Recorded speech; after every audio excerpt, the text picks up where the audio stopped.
All right, let's jump right into this explainer. Today we're taking a look at the global oil market, but we're doing it through a brilliant and, honestly, kind of absurd metaphor from our source material.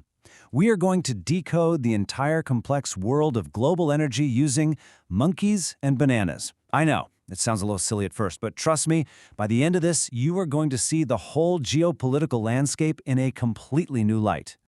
Monkey has banana. Life good. Monkey have no banana. Life not good.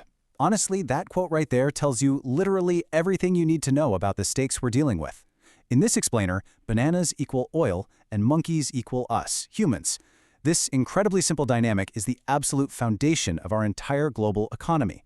It's totally binary. When the supply flows, life is good. When the supply gets disrupted, well, life is not good. So we really have to ask, how exactly do bananas control the global economy? Well, think about it. Every single day, monkeys use bananas to drive their cars, fly their planes, and ship their goods. Bananas power almost everything monkeys do. Without them, there is absolutely no monkey transport, no monkey trade, and effectively, zero monkey economy. We are entirely 100% dependent on this yellow fruit. Part 1. The Global Banana Economy. Okay, so picture this. Millions of years ago, tiny sea creatures swam in the ocean and died. And over a massive amount of time, they turned into bananas. Today, monkeys dig incredibly deep down into the earth, on land and out in the ocean, to strike what they call liquid gold. But here's the catch, and it's a big one. When monkeys strike this liquid gold today, it's essentially a raw green banana. And a green banana? Completely useless. It's not ripe. It's not ready. Raw extracted oil has to go through a massive transformation before monkeys can actually use it for anything. And that brings us to the banana refinery. The whole process is a fascinating three-step journey. First, the monkeys heat up the bananas. Second, they meticulously remove all the gross bits. And third, they split the banana into different functional parts. Yes, they literally make a banana split. Once that process is totally done, the banana is officially ready for the market. And from that single useless green banana, boom, you get banana gas to power monkey kitchens, banana gasoline for cars, banana diesel to keep those heavy trucks moving, and banana kerosene to fly jets. Every single aspect of modern monkey transportation relies on these specific processed parts being loaded up and shipped out across the globe. Part 2. The bendy bit of Hormuz. So where does all this world's oil actually come from? Because bananas don't just magically appear everywhere, right? Some jungles have tons of bananas and some have none at all. And unfortunately, monkeys haven't invented a banana teleportation device just yet, so they have to rely on massive banana tankers to travel huge distances across the oceans, dodging bad weather, traffic, and even pirates along the way. Get this, nearly a third, 30%, of all the world's bananas come from just a few massive jungles. You've got the United States jungle, the Russian jungle, and the Middle Eastern jungle. The fact that this vital resource is concentrated in such specific, isolated areas creates a massive requirement for global shipping. And because of how the map is drawn, a ton of these huge banana ships have to squeeze through one specific, really small gap in the Middle East. It's formally known as the Strait of Hormuz, though as our source material professionally and kind of affectionately refers to it, it's simply the bendy bit of Hormuz. But hey, don't let the funny name fool you. This little waterway is incredibly crucial. To put that into perspective, about 1 in 5 of all global banana exports must pass through this single, tiny path. 20% of the entire world's functional energy squeezing through one bendy waterway. This makes the entire global transport system incredibly fragile and deeply, deeply vulnerable to any sort of disruption. Part 3. The ripple effect of disruptions. So, what happens if things get blocked? Here is how a disruption cascades through the economy. It's really just basic supply versus demand.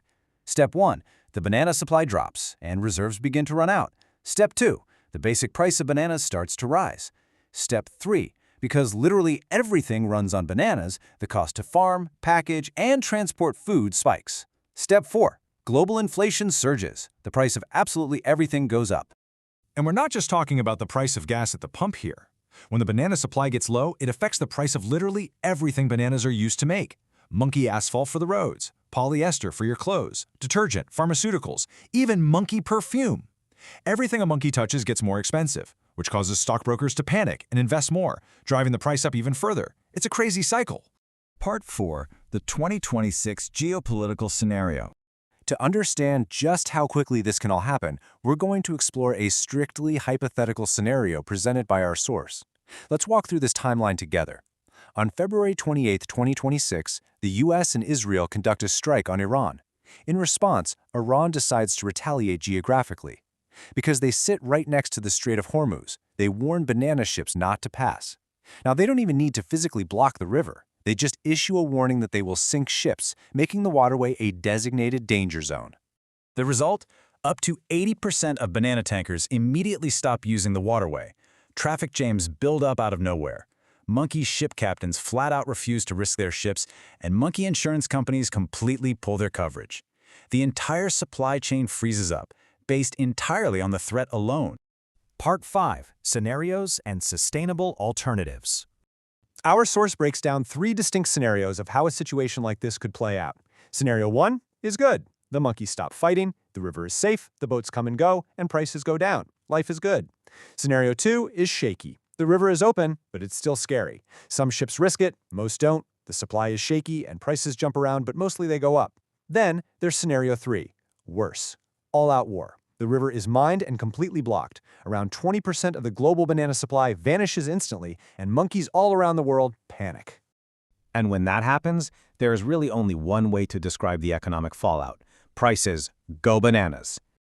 Naturally, monkeys want those prices to go down, right? So what can they do? Well, they look to sustainable alternatives to save some leaves. They could try riding bikes, driving electric cars, or switching to solar, wind, and hydropower. There are even whispers out there of a highly secretive coconut power that's heavily controlled by Big Nut, though, of course, the authorities tell us that's just a conspiracy. But okay, here's the cold, hard reality check on those alternatives. 100 million. That is the number of barrels of bananas monkeys consume every single day. 100 million barrels daily.